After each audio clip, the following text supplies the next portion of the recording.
Round number 11 is in the books. I'm National Master Matt Jensen, and we're going to go over all four games today. We're going to look at the odds to win the event going forward, and we're going to look at the odds to get second place in the event, because there's been some talk from Magnus that he may not play, depending on who qualifies for the World Championship.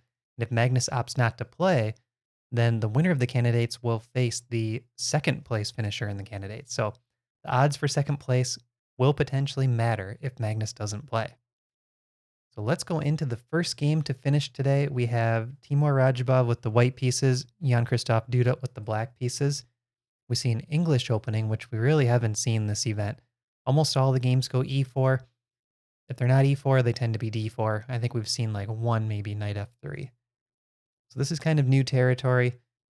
And we get into this kind of double fianchetto structure for Radjabov, and he's been playing this type of system all event, at least with the kingside fianchetto, kind of going for the Catalan setup.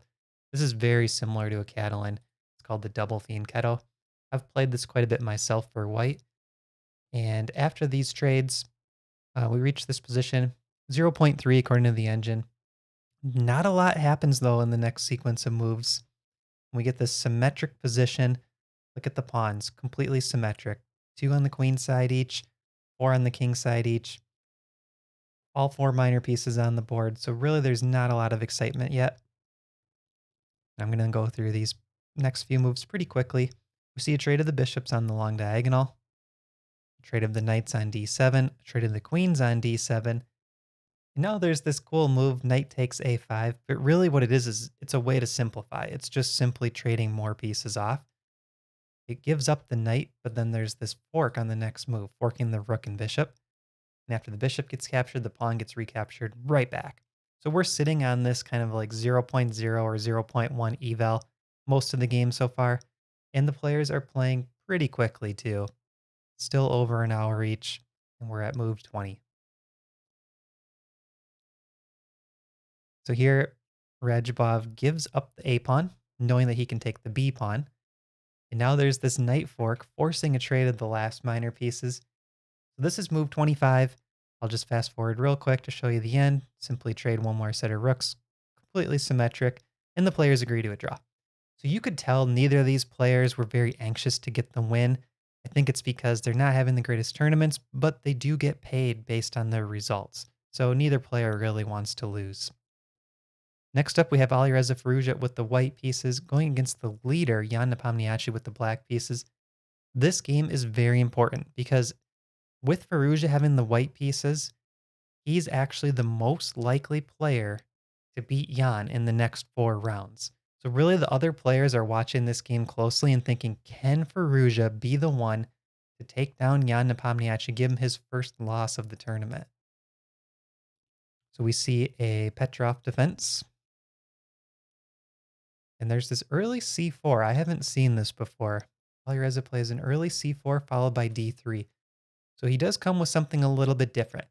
Now, interestingly, if you've been following some of the chess news, last night, Alireza Firouzja got into a bullet chess match with Daniel Naroditsky, who's one of the commentators for chess.com for this event. They played for 5 hours. It was between midnight 30 Madrid time and 5:30 a.m. Madrid time. Naroditsky did end up winning the match, but it was 250 bullet games over a 5-hour stretch.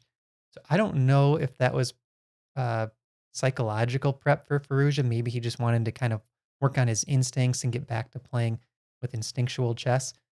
But he should be tired going into this game. That's a lot of chess, and it wasn't even a rest day. He just played yesterday. Okay, so now we get back to kind of a more standard setup, but there's no black pawn on d5. So that's the interesting thing with the quick c4. At this point, black could play d5 right here. It's the engine stop move. Jan plays bishop e7, allowing d5 by Firouzja. We see castling by Jan. And this is interesting, f3 by Firouzja. So I think Firouzja is trying to play aggressively here. He put the pawn up on an aggressive square d5.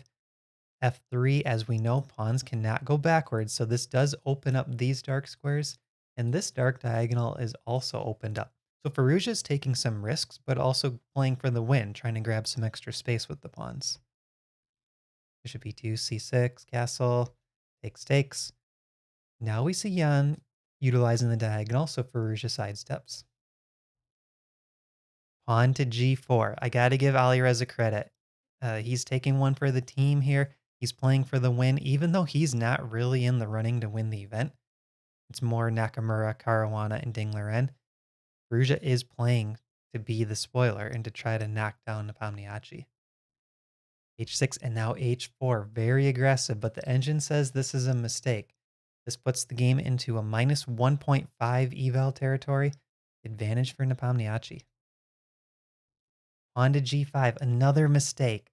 This is sort of bullet style or blitz style chess. Maybe that was Firouzja's plan. He just wanted to have that aggressive style, play with instincts. But he is spending a lot of time on the clock too. If you look at the timers, we have 44 minutes for Firouzja, hour and 20 for Nepomniachtchi remaining. And we're only at move 18. So Firouzja is spending a ton of time, but still playing this kind of wood pusher style, just pushing those pawns up the board to attack. Good trade by Jan. And I will admit, this is pretty scary for black. If you were looking at this in a tournament game and you had the black pieces, I would be a little bit afraid of white's potential attack. But it also is scary for the white king as well. There's knight to g3 check, working king and rook currently. King g2, another mistake by Firouzja. Knight to e4 is the best move, but really this is a tough position. I think his idea is he wants to play rook h1 and try to just brute force find a checkmate down the h-file. Maybe queen c2, queen h7. Another strong move by Jan. And now we see knight takes f4 check. This looks like at first glance that it's dropping a piece because that pawn is defended twice. But the problem is after bishop takes, there's this really nice shot. Queen takes b2. Now the knight on c3 is loose. This is still attacked. The e2 bishop is pinned. The rook hits e2, x-raying through that bishop. All of these tactics are favoring black. Like, what a strong move by Nepomniachtchi finding this idea. And the engine is saying a -5 eval. Rook to c4. Lining the rook up with all the minor pieces on the fourth rank. And now we see bishop takes g5. Bishop takes. This knight gets captured. So the material is back to equal. All the pawns are disappearing for Firouzja, and his king is sitting on g2 wide open. Rook to b1. Queen takes a2. So another pawn. And now this move is crazy good. This is a brilliant move according to chess.com. Nepomniachtchi finds rook takes d4, both queens being attacked at the same time. And after the queen swap, there's bishop takes e3. So now if we look at the material count, it's +2 for Jan. And Firouzja tries to win one pawn back with knight takes d6. This is not going to be enough. The king is still exposed, and we have, let's see, 4 pawns for black, 1 pawn for white. So this is a bishop and 3 pawns for a rook. The question is, can Jan get those 3 pawns rolling up the board? One gets captured, knight takes b7, to b6, and really the king's safety is what's going to hurt white though. This bishop is stuck defending the pawn. This knight is out of the game. And black's pieces, and Jan's been showing this all tournament, black's pieces are all really well placed to attack the white king. He tries to hide, but there's this nice move, bishop to h3, poking at the rook. Bishop comes back, trying to get onto this diagonal. See bishop e4 check, and now there's resignation, because after king h2, there's bishop takes d5, hitting the knight, hitting the rook. White can't save both of them. What a game by Jan.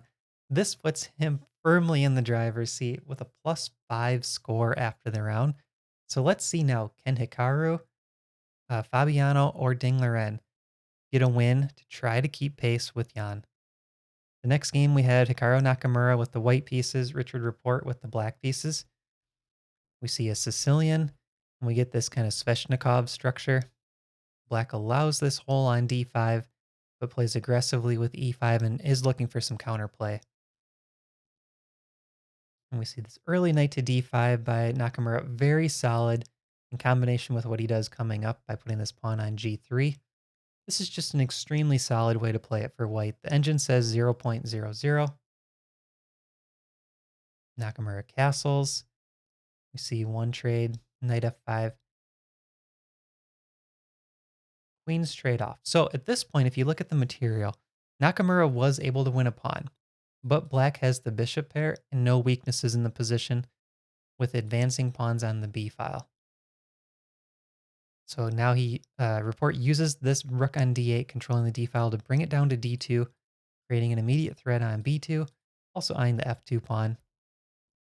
And the problem for Nakamura is Rapport is so active that he had to give one pawn back.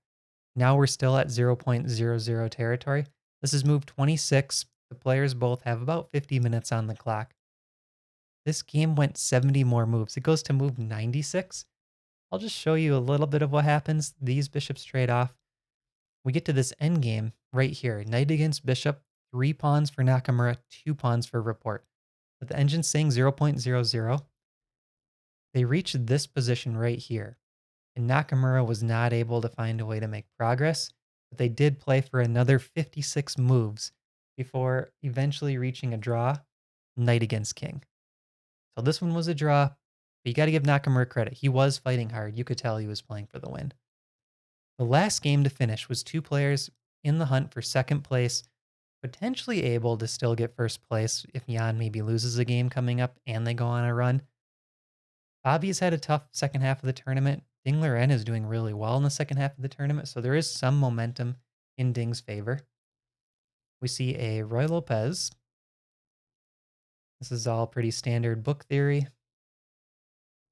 And we've seen a lot of these double king pawn openings this tournament. Now we see this knight rerouting over to the king side. All pretty standard so far. Knight h4. White wants to put a knight on f5. Engine is saying 0.00, so the position is completely balanced. That's a nice move, keeping the knight out of f5.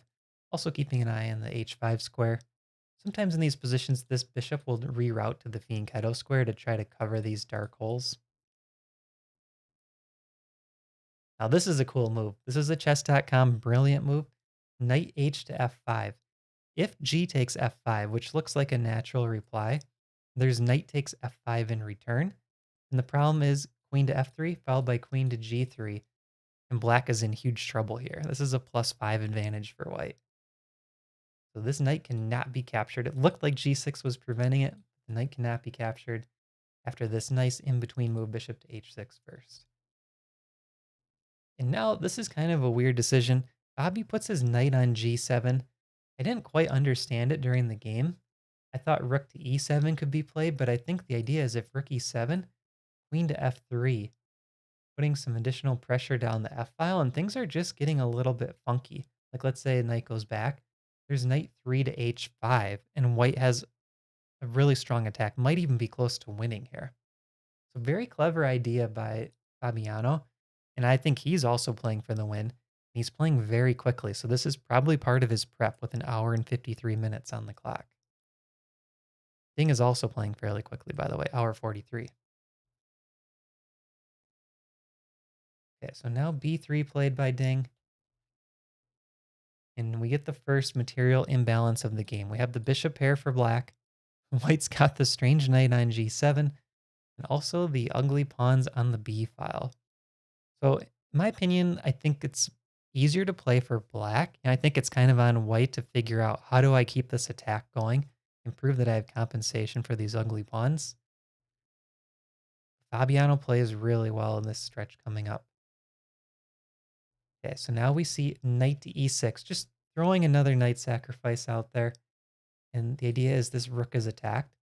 The strongest move is what Ding Liren played, queen takes e6, and it was a chess.com brilliant move.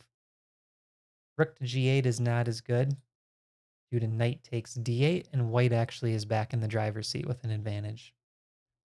So brilliant move, queen takes e6, Bobby takes the rook, and now bishop out to a5, counterattacking a rook. So now the material is back to a +1 advantage for white. White is up 1 pawn currently, and it's the double pawn, and it gets captured right away. So now we're back to equal material. And the engine's still saying 0.0. Queen a5 trying to get active. The knight comes back. Prophylactic defense of the back rank. It's the bishop. Bishop back to b7. They're kind of holding an equal position here, and now there's a slight slip up by Ding Liren, taking on f4. This is kind of hard to understand, but I think essentially what's happening is after that trade on f4, it weakens these other dark squares for black.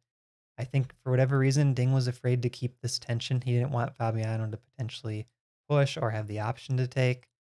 So he relieved the tension, but that did favor white slightly. Now we see all these pawns on dark. They do complement this bishop, but they leave some holes on the light squares. This knight on g3 in particular is just waiting to jump in. And there he goes. But now knight to e7 by Ding. Essentially, these knights have to trade off because there's nothing better for that knight to do on f5. So takes, queen c2. But now the issue for Ding is just the king's safety. And we've talked about this in previous games. King safety is really important, and the tactics tend to favor the side that do have the safer king. In this case, it's Fabiano. So Fabiano has the safer king.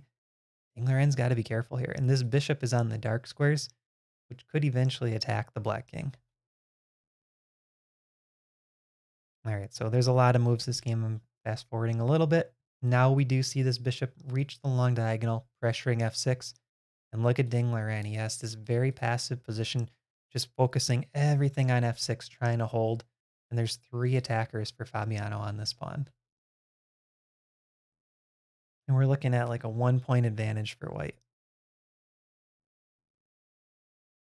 Now at this point, the advantage is up to 1.8. The strongest move is queen to f3. And it's very hard to understand why. Let's just give black a move. What makes the most sense for black? Let's try queen e6. Maybe offering the queen trade soon. There's h takes g back, queen e3. Yeah, this is pretty deep. It's applying a lot of pressure, but the idea is this pawn on f6 is pinned, so g5 could also be a target. Fabiano did not find queen to f3. He played rook to b1. This gives back a bit of the advantage, and Ding Liren plays very solid, bishop to b5, cutting off that rook, not allowing it to infiltrate. H takes g, queen f5. And look at the clocks. 1 hour and 24 for Ding, 32 for Fabiano, and we're at move 46. So they got 14 moves to get another bonus at move 60. Neither player is in huge time pressure, but Fabi is much lower than Ding.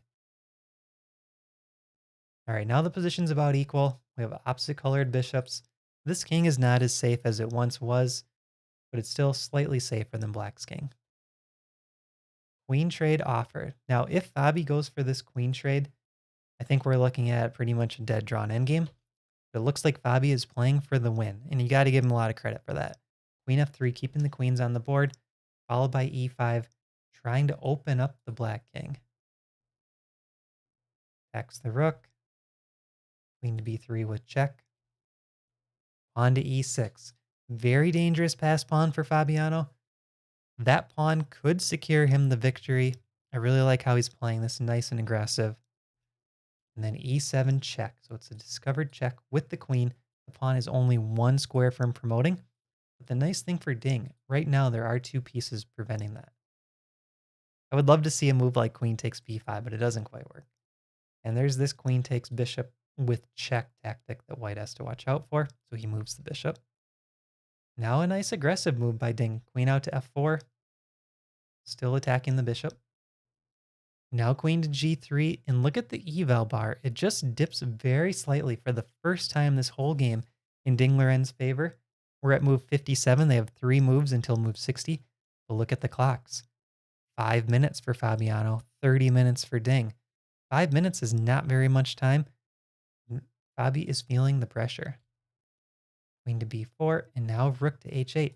Just ignoring the fact that this pawn is 1 square from queening and trying to create threats over here around the white king. So Fabi tosses that pawn,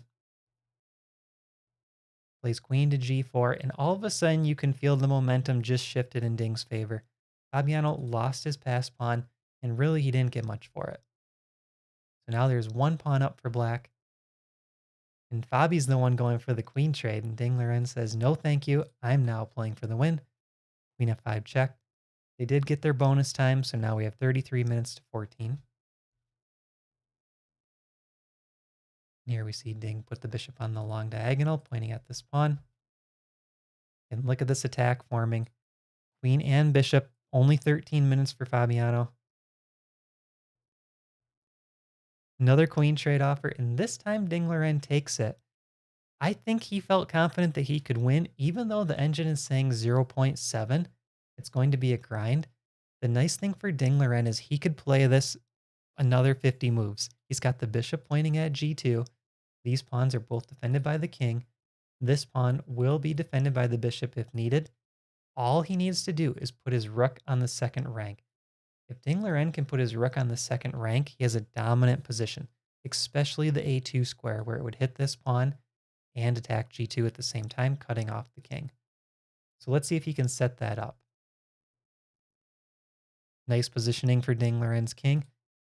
Very safe with these two pawns behind and this bishop on the side. There's no way for the white rook to cause problems for the black king. Now look at this move, rook e7, very sneaky. The idea is the rook wants to come here and come down here, check, and come over to a2. It's all about the a2 square. Rook to c3, this is a blunder. There's a very strong move for black. It's completely winning. Bishop to d3, it was missed though by Ding Liren. After bishop to d3, if rook takes d3, rook takes c7, this is a win. Let's say the rook comes here. There's now rook down to c2 check. And the problem for this king is there's a mating net coming with the king marching up. This pawn dropping, it's a theoretical win. So this was missed by Ding Liren, rook to d7. And he instead plays, or sorry, bishop to d3 was missed. He instead plays rook to d7. This allows Fabiano back in the game. There's only one good move in the position. Pawn to g3, and Fabi finds it. So now we have bishop to d3, bishop b8, bishop b5, bishop to c7. Massive blunder by Fabiano with 9 minutes on the clock. It completely misses rook to e7 with that exact idea we talked about. And the problem now is Fabi's rook is tied down to the bishop. So a move like, let's say, a rook to c2 here, this rook can still infiltrate after bishop to d3, attacking the rook. The rook is trying to defend the bishop and also trying to defend this square. It can't do both. This is a huge problem, and black is completely winning. So bishop to d8 was played by Fabiano, rook e2 check, king g1, and rook to d2. Attacking the bishop, it moves, bishop to d3. The computer's saying checkmate in 30 moves already. The problem is this pawn's just dropping. There's rook, down to the first rank, mate threats, the bishop's right in the area, ready to check the king if needed. Completely winning position. Fabiano has to resign. So Ding Liren gets a win to help try to keep pace with Jan Nepomniachtchi. Let's look at the standings. I'll make it slightly bigger. So we have Jan Nepomniachtchi with 8 points. 1.5 points back is Ding Liren. So that means Ding Liren either needs 3 wins, with Jan having 3 draws, or let's say 4 wins for Ding, 1 loss for Jan, something along those lines. But it's a 3-win advantage, 1.5 point advantage. And Nakamura is sitting at 6 in 3rd place. Fabiano is in 4th with 5.5 points. So how does that affect the odds? Percent chance to win chart. We have Jan Nepomniachtchi, 96.4% chance to win first place. Ding Liren, 2.9%. Nakamura, 0.7%. So really the odds of anyone beating Jan Nepomniachtchi at this point are extremely low. It's going to take a complete collapse by Jan, I think, to have anyone else even tie him for first. Now let's look at the new odds chart. Odds for 2nd place, and this is important because 2nd place could qualify to face Jan Nepomniachtchi for the championship if Magnus declines the match. So with Ding Liren out in the lead now, out of these 3, he's at a 66% chance for 2nd. Nakamura, 25%. He's a point back. Caruana, 2 points back of Ding. He's at 7%. So we will take a look at this after each round going forward as well. Hope you enjoyed today's recap. Check out the link in the description. Our courses are 25% off during the candidates, and there's free trials for the courses on Thinkific. The other courses do have a money back guarantee, so check it out. Thanks, and I will see you for tomorrow's recap.